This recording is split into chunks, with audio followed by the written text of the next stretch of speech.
But if I had to, from what we saw in those preseason games, if in week 1 Flacco goes out, you would have to be more comfortable putting Gabriel in. That is what it is. That's not ridiculous. That's not unfair. That's not a vast conspiracy. That is what it is. And Shedeur had a disastrous performance, and that is now that as far as the quarterback competition goes. That is not conspiratorial. That is not unfair. That is not unjust. That is life in the NFL as a late round draft pick. That is what happened here. Also, Shedeur fans need to recognize there's not a team in the league he'd start for. Not one.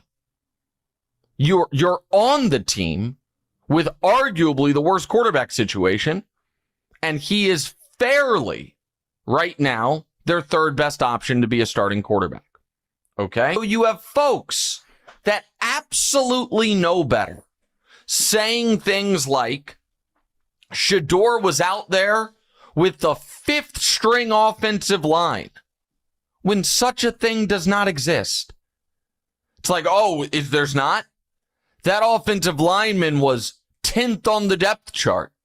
Well, yeah, I get it. But there's 5 offensive linemen that play at a time. And so first of all, there is no such thing as a 5th string offensive line. You have people who know better saying, oh, color me shocked. Those offensive linemen on the field with Shedeur were cut shortly after the game. No shit, man. You're at a 90-man roster in your third preseason game. 37 of those guys aren't making the team. Guess who doesn't make the team? Guys playing at the end of third preseason games. But it is the folks out there promoting the idea, league-wide code red. The whole league was told, don't draft him. And then the Browns were told to draft him. And then internal Browns code red, only call the bad plays, Kevin. And then also the same folks, and I didn't understand the Tyler Huntley signing. I said that from the beginning. I didn't understand Tyler Huntley playing that 2-minute drill. But the folks saying Shedeur was set up to fail with that terrible offensive line are the same folks saying, and how dare you not put him in the 2-minute drill? A few moments later. The Shedeur thing to me is very, very simple, and I will do it as efficiently as possible. Shedeur, the player compared to Gabriel,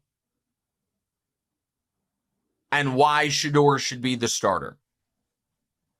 There is absolutely no chance, none, that Dillon Gabriel is ever an above average NFL starter.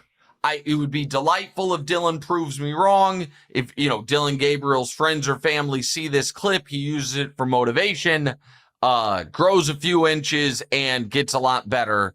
And then you can be like, Nick, you idiot. That's fine. I think it's 0% that he's ever an above average NFL starter. And I think it's close to 0% that he's ever even just a full-time starter. It doesn't mean that's a bad draft pick. If he can just be a competent backup stopgap quarterback, that's worth a 3rd-round pick. So that's Gabriel. Shedeur has just enough traits and just enough collegiate pedigree and just enough, oh, wow, look at that play, that I give him a 5% chance, 5%, 1 in 20, of being a plus starter, and a 10 to 15% chance of being a full-time starter for somebody, the Browns or otherwise. That and that alone is enough to say, all right, let's use these last half dozen games to see what Shedeur has before we make massive decisions this offseason with our multiple first-round picks. So in that regard, I I greatly prefer Shedeur to Gabriel for the Browns right now with what they're trying to do. That's take one. Take two. What did I think of Shedeur's game? I thought it was fine.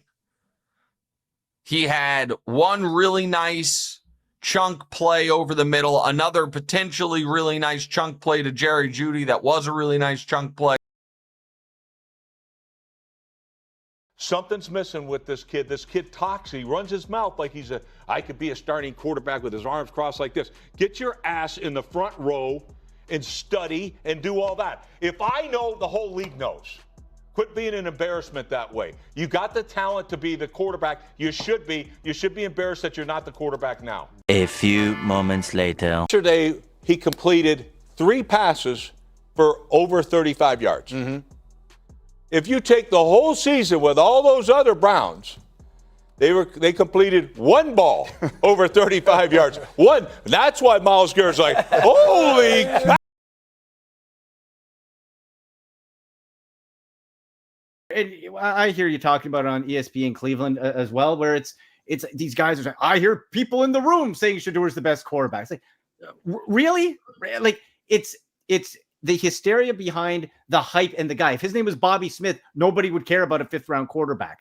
But I like the point you make in saying that these national analysts, while on the surface looks like they're trying to hype him up, aren't actually doing Shedeur any favors.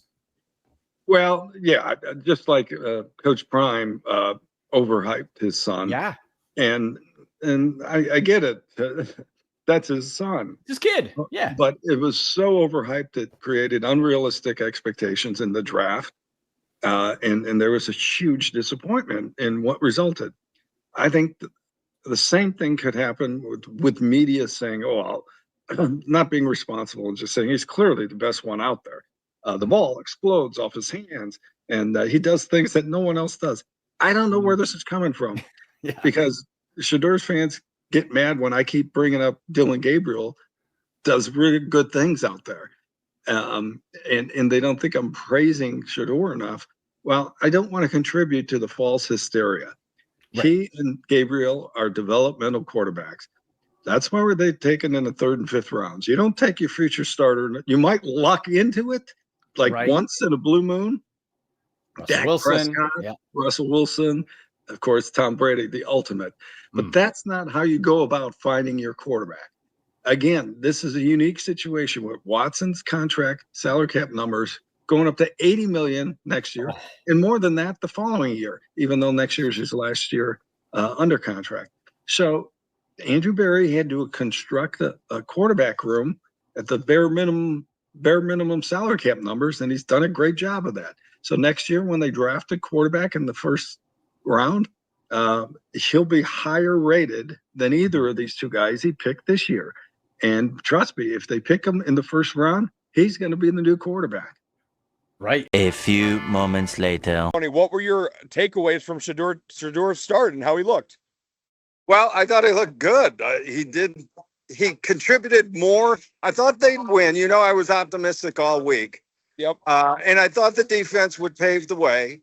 But still, I thought Shedeur contributed more than I expected. He exceeded my expectations. Everyone knows what, I've been critical of him, and he played really well, I thought. He gave him not only energy and a swag, but that vertical throws, stretching the defense. He made 2 plays that we hadn't seen a quarterback make all year. And then, of course, the longest play of the game was turned in by Dylan Sampson with a short pass. But I think I give him credit, man. He came through big time. And Tony, obviously this is his 1st week of practice as the starter and everything, but it really seemed like he didn't drift in the pocket. He stepped up when he had to. Like, it really seemed like the week of practice helped him. Yeah, I think the coaches did a great job, both during the week and yesterday, in managing him to manage his own game some. I thought we'd see more roguish plays out there than we did. The big play he made, the 52-yarder to Isaiah Bond, was kind of off on a scramble drill, and that's what he does. So I thought it was really good, and it's it's got to whet your appetite to see more for sure. Well, let's talk about that. Kevin Stefanski after the game, non-committal. Tony, do you think that Kevin was just kind of going through, like, you can't go back, right? Right. There would be a riot in the stadium on Sunday. You know, they're coming home to play the 49ers. Yeah. I think, first of all, he's been non-committal all year about his next game plans. He went out of character when he said after the Ravens game that, when Dylan Gabriel comes out of concussion protocol, he's the starter. I thought that was as much out of respect to Gabriel as anything, and I wouldn't hold him to that. Yeah. I don't think he commits publicly until he commits privately to the two quarterbacks who's quarterbacking the next game. Well, and Tony, you mentioned there might be a riot at the stadium. Tony, there might be a riot internally. Myles Garrett's reaction to that throw to Isaiah Bond on the sideline. Did you sense that there was another level of energy from the team? Because that's what it felt like. For sure. I mean, anybody who the energy starts with the plays.